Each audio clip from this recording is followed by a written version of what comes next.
Hello, and welcome to the Thrive Mindset Podcast. I am so glad you are here with me. My name is Carrie Dahle, and I am your host. I am an entrepreneur, author, podcaster, manifester, and motivator. And I am on a mission to empower you to create the life of your dreams. If you are looking to up-level your life, relationships, finances, productivity, and success, you have come to the right place. I will share with you tools, resources, strategies, my failures, and my successes that have all helped me achieve the life of my dreams. It is my goal with this podcast to help you see your potential and empower you to create the life of your dreams. So let's get to it. Welcome back to the Thrive Mindset Podcast. I'm Carrie Dahle, your host, and today we are going to continue the journey we've been on these last couple weeks of 2024. So far we have really focused on setting our intentions and identifying what the most important thing is to us this year and what we want to do. And then last week we worked on reflecting, right? Reflecting and letting go of the things that are not serving you, really identifying what those things are that are holding you back and getting rid of that out of your life. And then discovering what brings you joy, what excites you, what you want more of your life, and adding that and multiplying it and really integrating that into where you're heading. And today is going to be about recalibrating and planning and setting up some SMART goals. For those of you that aren't aware of the concept SMART goals were developed by George Doran, Arthur Miller, and James Cunningham in an article they wrote back in 1981. It was entitled, "There's a Smart Way to Write Management Goals and Objectives." The article was entitled, "There's a Smart Way to Write Management Goals and Objectives." The whole point behind the SMART goals that they discussed in their article was that all of your goals, in order to achieve them, should be specific, they should be measurable, they should be achievable, they should be relevant, and they should be time-bound. Before we dive into that deeper, which we are totally going to do, I want to talk a little bit more about the idea of recalibrating. If you've been following along and listening to this podcast, you know how important this time of year is to me. You know about Jeff's and my Triple R retreat, which is coming up here very soon, and I'm so excited about. But for those of you that don't know, that's a time where we get away and we focus on reflecting, recalibrating, and re-energizing. And that's what I'm helping all of you do here over these couple weeks so that you too can start this year off in an amazing way. You could be excited, you could be on fire, and you can watch how your life is going to flourish and change. And honestly, you are going to change that paradigm in your world, and you are going to create the life of your dreams. So pay attention, because today is super important. So what is recalibrating? Well, it is doing a check-in, right? Is checking in with yourself and making sure that you know where you want to go and that it aligns with your intentions, and it aligns with good feelings, it aligns with positive energy, and coming up with that plan, coming up with how are you going to do it? Because you can dream all you want and you can put the good energy out all you want. And I promise the universe is going to bring you those opportunities. But if you don't take action, nothing's going to happen.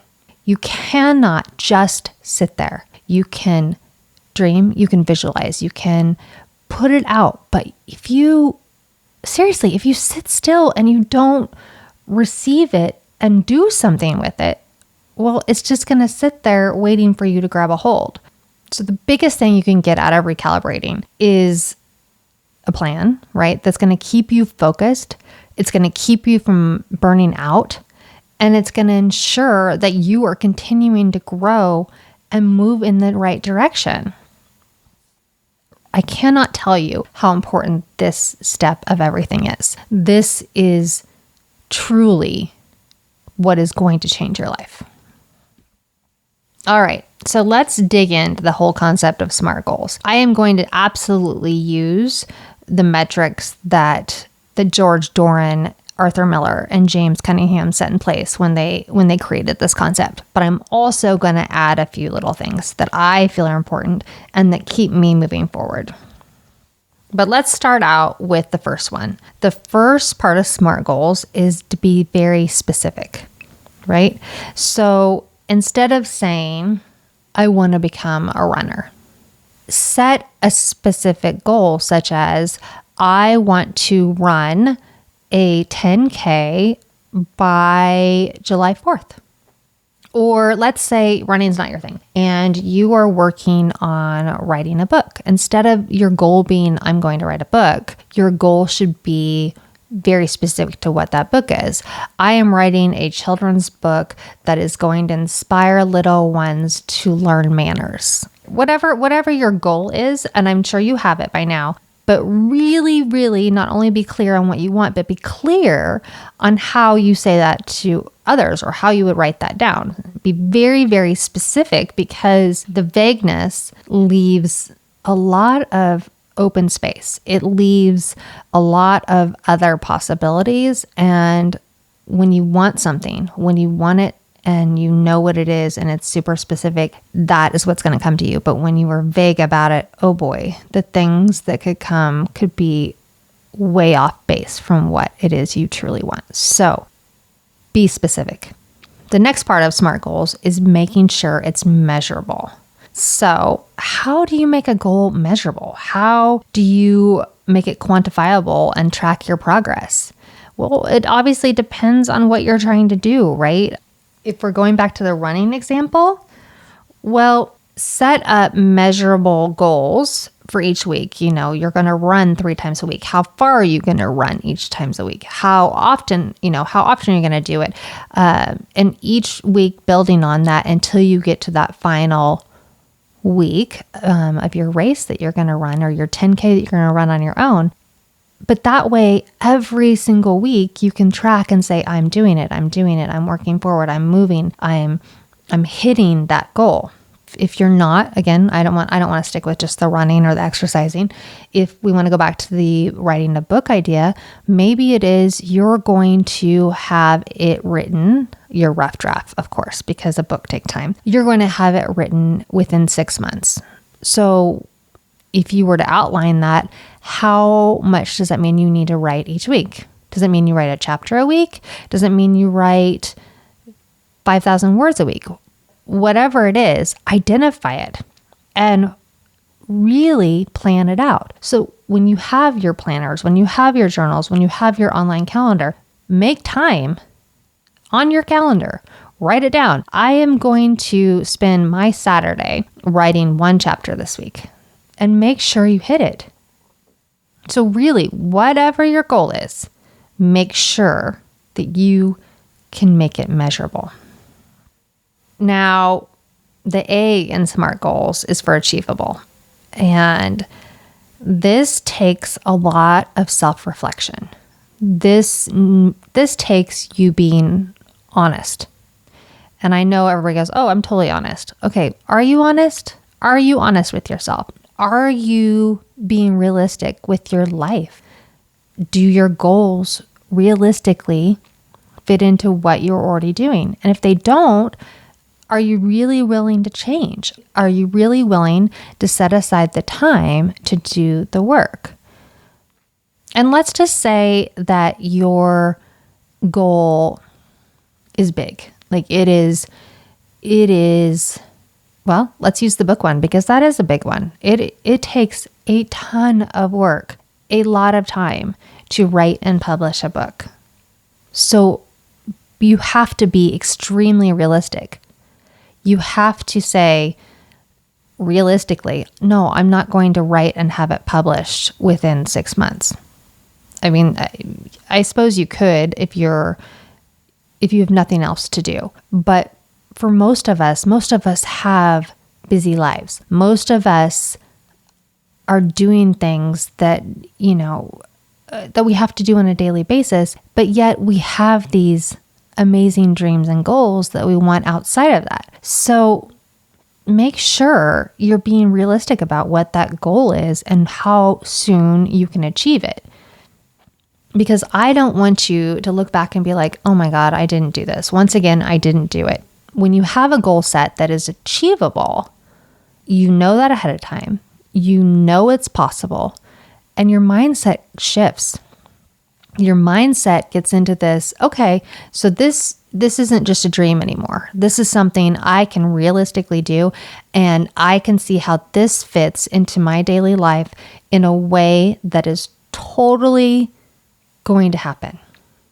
And oftentimes, when you set a goal that is achievable and you set a measurable timeline that really is going to work, you either, number one, get it done right on time, or you get it done ahead of time because you have been real, because you have been honest, because you have taken the time to say, okay, this is the thing. This is how I'm going to do it. This is what it's going to take. And this is super realistic. So don't be afraid. Don't be afraid to be true. Don't be afraid to correct yourself when you are being unrealistic. I've done it a million times. I have set so many goals without being specific, without making it measurable, and definitely without being realistic about it being achievable in the time frame that I wanted to do it in, and failed. And not because I couldn't have done it, but because the way I went about it was the wrong way. So just think about that. Think about how much you want this thing, this goal. Think about how important it is to you, and be realistic so that you can achieve it. Now, I love the R. The R is relevant.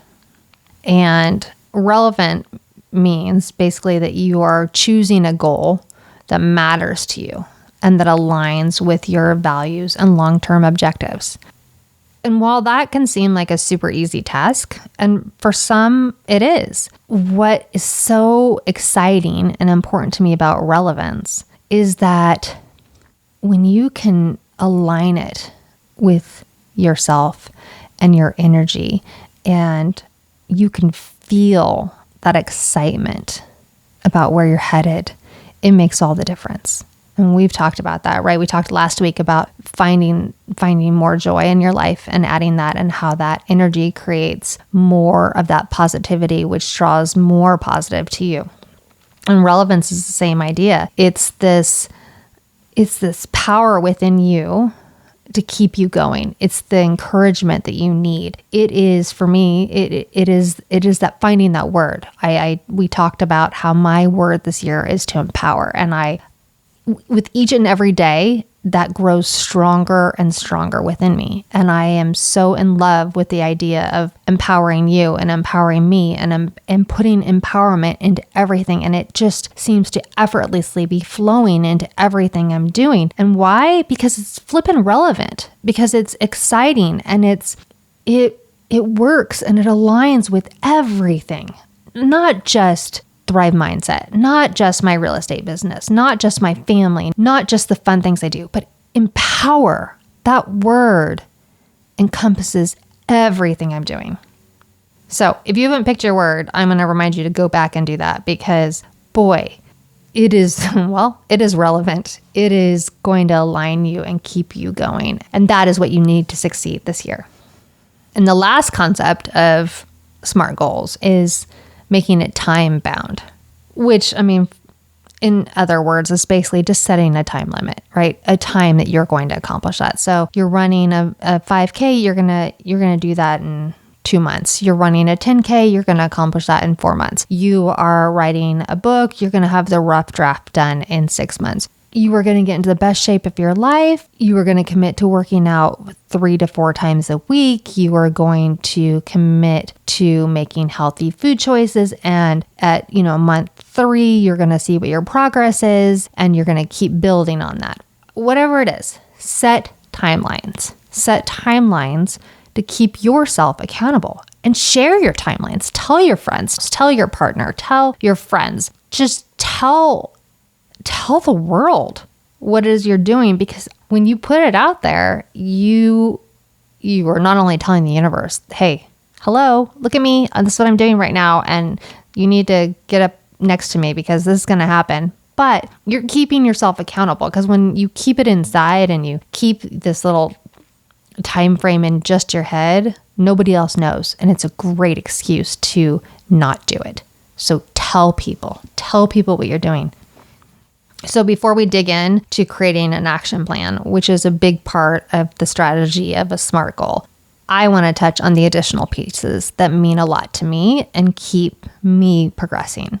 And those are the 3 L's. And yeah, I know, I love acronyms. I love shortening things up. It's just what I do. It makes me smile. So I hope you can put up with it. But the 3 L's for me are learn, love, and launch. And if you don't know the story behind that or how that all works, go back to last year to season 1 and check out the Triple L episode. It's informative and exciting. But learn, love, and launch are something that I do daily, that I do weekly, and that I do monthly and yearly. And they're part of everything I do to keep me moving forward. So every day I learn something. I think it is incredibly important to have a growth mindset. I think that when you are trying to put something new out in the world, there's always something to learn. I think that when you are trying to do something you've never done before, well, heck, you need to learn about it. And you need to keep learning about it until you're the best at it. So learning to me is every day. And I will set something small every day to do towards that. I will set something, slightly bigger for the week. So maybe for that week, it was to read a book. Maybe for that day, it was to read a chapter or 2. I break it down backwards, and it usually starts with the month and then works its way backwards, though it does start out originally with the year. So maybe this year is to learn everything I need to know about publishing a book. Well, everything I'm going to do on a daily, weekly basis is going to be about that. It's going to be about learning that. And then loving, well, we are all doing things that we need to celebrate, that we do well already, and that are part of our bigger plan. So in my case, my real estate business is doing fantastic, and it has been for years, and I'm good at it, and I spend time every day loving on it. Another thing, this podcast. This podcast is something that is growing. I'm watching it evolve more and more and more, and I love it so much. And so I continue to put the time into creating the content for you guys, to reaching out to getting speakers and guests that are going to empower you, that, I continue to love on it and nurture it, because it is something that I already put out and it's doing well. And with doing each of these things, I'm continuing towards my bigger goals for this year and in life.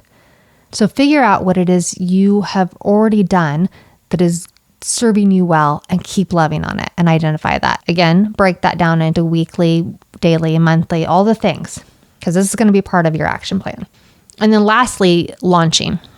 Launching is this year you have the thing, whatever that is, writing the book, running the marathon, starting the business, whatever it is. You have something you're going to launch.